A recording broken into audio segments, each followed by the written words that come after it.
YS Jaganmohan Reddy యొక్క దేవరపల్లి పర్యటన super hit అయిందని వైసీపీ, అట్టర్ ఫ్లాప్ అయిందని కూటమి, టీడీపీ అంటున్నాయి. ప్రజలు ఏమనుకుంటున్నారు? ఇది ఇంపార్టెంట్. 100 చెప్తారబ్బా వైసీపీలో, 100 చెప్తారు టీడీపీవోళ్ళు, జనసేన, బీజేపీలో 100 చెప్తారు. ఇదంతా కాదు.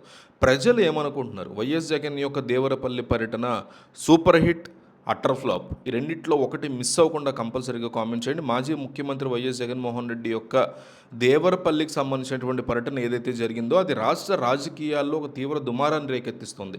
పశ్చిమ గోదావరి జిల్లాలోని పొగా బోర్డుని సందర్శించి రైతులతో ముఖాముఖి మాట్లాడేందుకు ఆయన అక్కడికి వెళ్ళడం అనేది జరిగింది. అయితే ఈ పర్యటనకి అనూహ్య రీతిలో కనుచూపు మేర భారీగా జనం తరలి వచ్చారని వైసీపీ అంటోంది. జగన్మోహన్ రెడ్డి ఎక్కడికి వెళ్ళినా సాధారణంగానే జనసందోహం కనిపిస్తూ ఉంటుంది. జగన్ అయినా, చంద్రబాబు అయినా, పవన్ కళ్యాణ్ అయినా.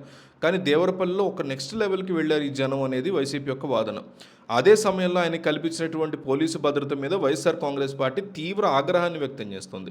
Z+ కేటగిరీ భద్రత ఉన్నటువంటి ఒక మాజీ ముఖ్యమంత్రికి కనీస స్థాయిలో కూడా పోలీసులు రక్షణ కల్పించకపోవడం మీద పెద్ద ఎత్తున విమర్శలు అయితే వెలువెత్తుతున్నాయి.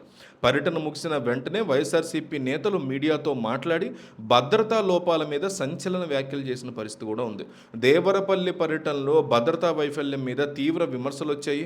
పర్యటనకి ముందు రోజు సాయంత్రం అన్ని రకాల భద్రతా చర్యలు కనిపించినప్పటికీ తీరా పర్యటన జరిగే రోజు ఉదయానికి ఆ ఏర్పాట్లన్నీ కూడా మాయమయ్యాయి అని పార్టీ నాయకులు గుడివాడ అమర్నాథ్, జక్కంపూడి రాజా ఇట్లాంటి వాళ్ళు చెప్తున్నటువంటి పరిస్థితి ఉంది. హెలీప్యాడ్ దగ్గరికి కూడా వేలాదిగా వచ్చినటువంటి జనాన్ని నియంత్రించడానికి కనీసం ఒక్క పోలీసు కూడా లేకపోవడం గమనార్హం అంటున్నారు వాళ్ళు.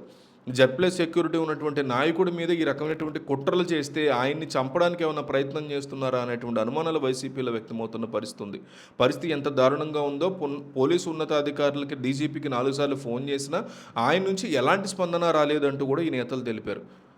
అక్కడ ఏదైనా అనుకోని అవాంఛనీయ సంఘటనలు జరిగితే ఆ నెపాన్ని జగన్ మీటకి నెట్టేసేందుకు ప్రణాళికాబద్ధంగానే కుట్ర పన్నారు. జగన్కి కానీ, ప్రజలకు కానీ ఏదో ఒకటి అవ్వాలని ఇట్లా చేశారు అంటున్నారు.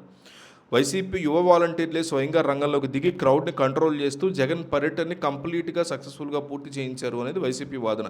ఈ భద్రతా లోపాల మీద ఆగ్రహం వ్యక్తం చేస్తూ పోలీసులు తమ యూనిఫామ్ని తీసేసి పచ్చ చొక్కాలు వేసుకోవడమే నయము అంటూ నేతలు తీవ్రస్థాయిలో ధ్వజమెత్తిన పరిస్థితుంది. డీజీపీ యొక్క తీరును కూడా వారు నేరుగా ప్రశ్నించిన వ్యవహారం ఉంది. సో ప్రభుత్వము లేదా పోలీసుల వైపు నుంచి స్పందన వచ్చేటువంటి అవకాశం ఉందా దీని మీద అనేది ప్రశ్న. Z+ సెక్యూరిటీ నిబంధనల ప్రకారం ఎంత భద్రత ఇవ్వాలో అంతా కల్పించాము అని, పోలీసు వ్యవస్థ మీద ఇలాంటి రాజకీయ విమర్శలు చేస్తే మేము ఊరుకోము అని పోలీసుల వైపు నుంచి కూడా సమాధానం చేస్తున్నటువంటి పరిస్థితి ఉంది. అధికారం అనేది ఎవరు అధికారంలో ఉన్న ఒక బాధ్యతగా ఉండాలి తప్ప దాన్ని నిలుపుకోవడానికి లేదా సాధించడానికి ఒకవైపు ఏమో నిలుపుకోవడానికి జగన్మోహన్ రెడ్డి ఒక స్థాయి వరకు వెళ్తుంటారు అవసరం దాన్ని మించి. ఇంకోవైపు చంద్రబాబు కూటమి ప్రభుత్వం, పవన్ కళ్యాణ్ ప్రభుత్వం ఏమో వీళ్ళు కూడా ఒక స్థాయికి మించి వెళ్ళిపోతుంటారు వాళ్ళు. సో ప్రజల వైపు ఆలోచించకుండా, ప్రజలకు ఏ ఇబ్బంది కలగకుండా ప్లాన్ చేసుకోకుండా ఈయన ప్రజల్ని కాపాడాల్సినటువంటి బాధ్యతలు ఉన్న వాళ్ళు కూడా ఇట్లా ప్రవర్తిస్తున్నారని నాకు అనిపించింది. మరి మీకేమనిపిస్తుందో కామెంట్ చేయండి.